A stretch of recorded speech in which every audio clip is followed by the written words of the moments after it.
لا ريب أنه يمكننا سرد أسماء العديد من المتنورين الآخرين، فتحليلات موراي بوكتشين بصدد الأيكولوجيا وانتقادات واقتراحات فييرا باند بصدد الأسلوب والمنطق تفتح آفاقا شاسعة. الجانب الناقص لدى كل هؤلاء المتنورين يكمن في عجزهم عن تحقيق التوازن الماهر في توحيد المعرفة مع العمل. لا شك أن لقوة الحداثة الرأسمالية في ربطهم بذاتها بمتان تأثيرها الكبير في ذلك.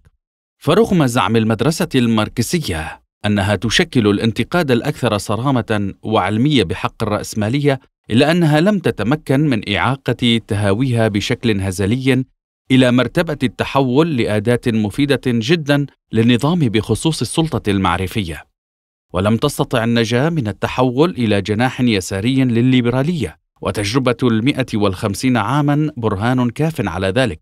يمكننا إرجاع السبب الأساسي في ذلك إلى محورة تلك المدرسة لكافة أساليبها وإرثها المعرفي حول الاختزالية الاقتصادية. فالاشتراكية العلمية لم تنجو من التحول إلى نسخة معدلة من الوضعية، من حيث معالجتها الطابع الميتافيزيقي والتاريخي للمجتمع على نحو بسيط للغاية، وأسقاطها لظاهرة السلطة إلى مستوى هيئة حكومية بسيطة، وإضفائها دورا سحريا على تحليلات الاقتصاد السياسي. ورغم إناطتها علم الاجتماع بالدور التأسيسي على غرار ما فعله أميل دوركايم وماكس فيبر، إلا أنها بقيت عاجزة عن تخطي دورها كمدرسة يسارية ليبرالية فيما يتعلق بالأسلوب والأبستمولوجيا.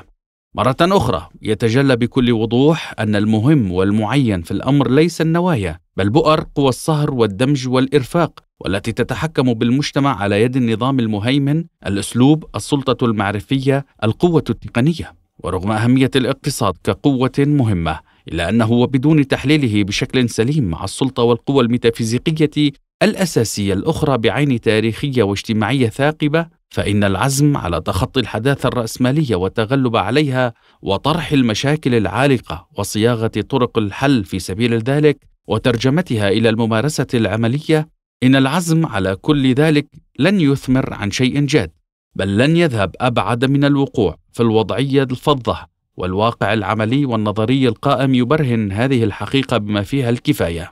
تعتبر المدارس الأنارشية البارزة كانتقاد راديكالي للحداثة الرأسمالية ماهرة وبارعة في الأسلوب ونظرية المعرفة، فهي لا تعترف بتقدمية الرأسمالية مثل ما فعل الماركسيون، وقد استطاع أصحابها تناول المجتمع من زوايا مختلفة تتخطى إطار الاختزالية الاقتصادية، فأدوا بذلك دور أطفال النظام العقيم بكل مهارة. ورغم كل نواياها الحسنة، إلا أن هذه التيارات لم تستطع الخلاص من التحول في النهاية إلى طرائق تحافظ على نفسها بكل عناد إزاء جرائم النظام. وما ذكرته بشأن الماركسية ينطبق على هذه التيارات أيضا. النقاط الأساسية التي بقيت على مسافة شاسعة منها هي التعريف السليم للنظام القائم ولقضايا تجاوزه والتغلب عليه، والاستخدام الحاذق للأسلوب ولقوة المعرفة والعمل في العصرانية الديمقراطية. يمكننا إجراء تقييمات مشابهة بصدد نظريات الحركة الأيكولوجية والفامينية والثقافية وممارستها العملية، فهي أشبه بفراخ الحجل الخارجة لتوها من القفص الحديدي، حيث يبقى القلق يساورنا بشأن أين ومتى سيعاد اصطيادها.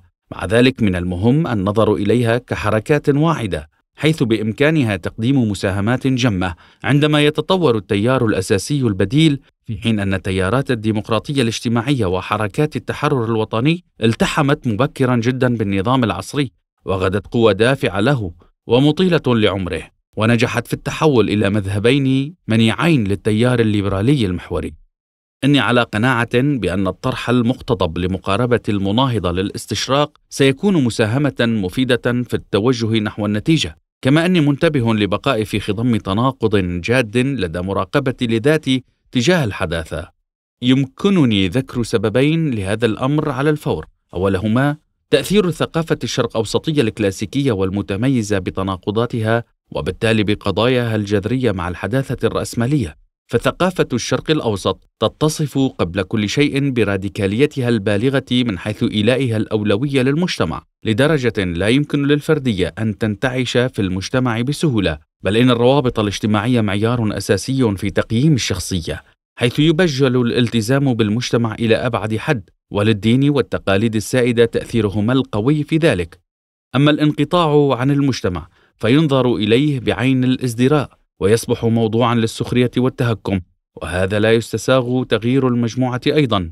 لكن وفي حال بلوغ الروابط الأفضل فيقابل ذلك بالتبجيل. أما الذين يحظون بمكانة داخل أروقة الدولة وبين رداهات النظام الهرمي فيعدون مصدر غبطة وافتخار. وللثقافة الهرمية والدولتية الكلاسيكية في الشرق الأوسط تأثير بارز في سيادة هذا الوعي. وبتأثير مجمل هذه الخصائص فمن العسير الاستسلام للثقافات الخارجية، وكذلك للثقافات العصرية، أو بالأحرى من العصيب صهرها في بوتقتها.